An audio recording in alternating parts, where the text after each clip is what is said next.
Dear viewers, Newton drawing tone চ্যানেলের পক্ষ থেকে আপনাদেরকে সাদর আমন্ত্রণ জানাচ্ছি। আমি রশিদ নিউটন। আপনারা যারা আমার চ্যানেলের সঙ্গে থেকে আমাকে উৎসাহিত করে চলেছেন, তাদেরকে অনেক অনেক ধন্যবাদ এবং কৃতজ্ঞতা। আমি প্রায় প্রতিদিনই কোনো না কোনো ভিডিও আপনাদের দেবার চেষ্টা করছি। আপনাদের ঠিক কেমন লাগছে জানি না, তবে আমি আমার সাধ্যমতো চেষ্টা করে যাচ্ছি। যারা আসলে ড্রয়িং শিখতে চান বা ড্রয়িং চর্চা করতে চান, তাদের জন্য আমার এই চ্যানেল। তো আমি আপনাদের শেখাচ্ছি ঠিক তা নয়, আমি নিজে শিখছি, তবে যা শিখছি আপনাদের সঙ্গে নিয়ে শিখছি। তো চলুন দেখা যাক আজকে আমাদের ড্রয়িংয়ের ধারাবাহিকতায় আমরা কোন ছবিটি আঁকতে চলেছি।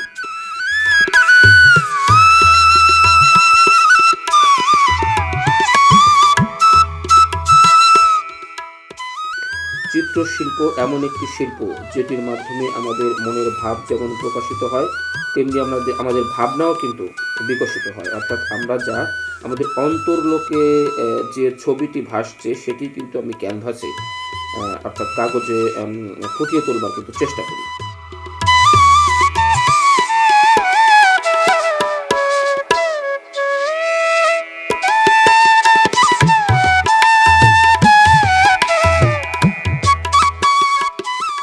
ছবি আঁকার কিন্তু কিছু নিয়ম কানুন রয়েছে। অর্থাৎ যারা জাত শিল্পী তারা কিন্তু আসলে তাদের ভেতরের প্রতিবিম্বটাকে কাগজে ফুটিয়ে তোলার চেষ্টা করে, তাতেই একটি সুন্দর ছবি হয়ে যায়। তবে কিছু নিয়ম কানুন কিন্তু রয়েছে, আর্টেরও কিন্তু কিছু গ্রামার রয়েছে। আমরা যেমন ছোটোবেলায় অ আ ক খ শিখে কিন্তু আমরা পড়তে শিখেছি, লিখতে শিখেছি, আর্টেরও তেমন কিছু নিয়ম কানুন রয়েছে। আমরা আমাদের ড্রয়িংগুলোর মধ্যে দিয়ে সেই গ্রামারগুলো আপনাদেরকে দেখিয়ে দেবার চেষ্টা করব, শিখিয়ে দেবার চেষ্টা করব, একসঙ্গে শিখবার চেষ্টা করব।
ডিয়ার ভিউয়ার্স, শেষ হয়ে এলো আমাদের আজকের ড্রয়িং। আপনারা দেখতে পেয়েছেন যে ছবিটি আমি এতক্ষণ ধরে আঁকার চেষ্টা করছিলাম সেটি কিছুটা কিন্তু শেপে নিয়ে আসতে পেরেছি। অর্থাৎ নিশ্চয়ই আপনারা বুঝতে পারছেন যে স্টেপ বাই স্টেপ একটি নিয়মতান্ত্রিক ধারাবাহিকতার মধ্য দিয়ে কিন্তু আমরা এই ছবিটি, এই ড্রয়িংটি বা এই চিত্রটি কিন্তু শেষ করবার চেষ্টা করলাম। আর্টের মধ্যে কিছু গ্রামার রয়েছে, কিছু নিয়মকানুন রয়েছে, যেগুলো জানলে আসলে ড্রয়িংটা ভীষণ সহজতর হয়ে ওঠে এবং অত্যন্ত জীবন ঘনিষ্ঠ বা জীবন্ত মনে হয় সেই ড্রয়িংটি। তো আপনাদের কেমন লাগলো জানি না। যদি ভালো লেগে থাকে লাইক কমেন্ট করে আমাকে উৎসাহিত করবেন। সবাইকে অনেক ধন্যবাদ।